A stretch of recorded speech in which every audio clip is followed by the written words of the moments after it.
با سلام و درود به دوستان گرامی. 69مین روز سفرمونه.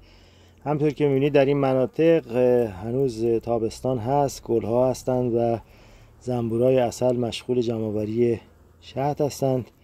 شما هم سابسکرایب و لایک یادتون نره.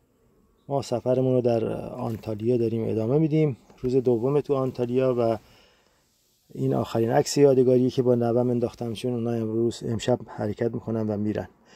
ما آمدیم به دروازه هادریان که یکی از مهمترین مراکز تاریخی آنتالیا هست.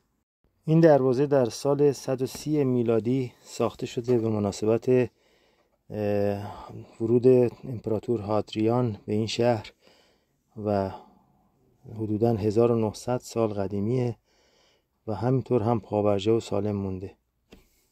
ما الان بعد از دیدن اینجا باید بچه ها رو شب ببریم فرودگاه که برن و باشون خداحافظی کنیم.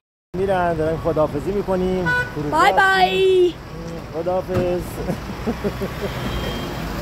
بله، از یونان تا اینجا ما همراه بودیم و اینجا خداحافظی غمناکی بود و باید میرفتن به فنلاند و من هم از اینجا حرکت میکنم به سمت شهر سریک و یکی از دوستام اونجا در بلک زندگی میکنه. در مناطق گرمسیری مثل ترکیه درختای زیادی هست که کاکتوس داره، میوه کاکتوس داره و اینها رو میشه چید، برای هیچ کس نیست. این میوه کاکتوسه که خیلی باید مراقب باشین، دست نباید بهش بخوره چون یه خارای بسیار ریزی داره که اگه وارد دست بشه به سادگی نمیشه دست رو در واقع تیغشو در آورد، چون تیغ کوچیک بسیار بسیار ریزه. حواستون خیلی جمع باشه برای بریدنش، نباید دست بهش بزنین، به همین شکل میبرید و میوه بر میدارید. ببینید، یا باید از دستکش کار استفاده بکنید یا اینکه باید از یه وسیله استفاده کنید که یه دونش افتاد، نباید دست زد.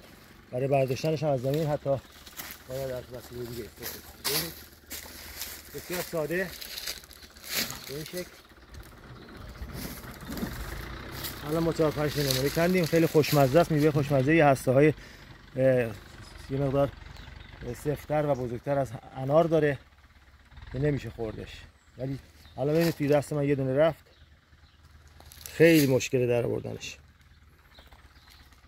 خیلی ممنون، خدا نگهدار.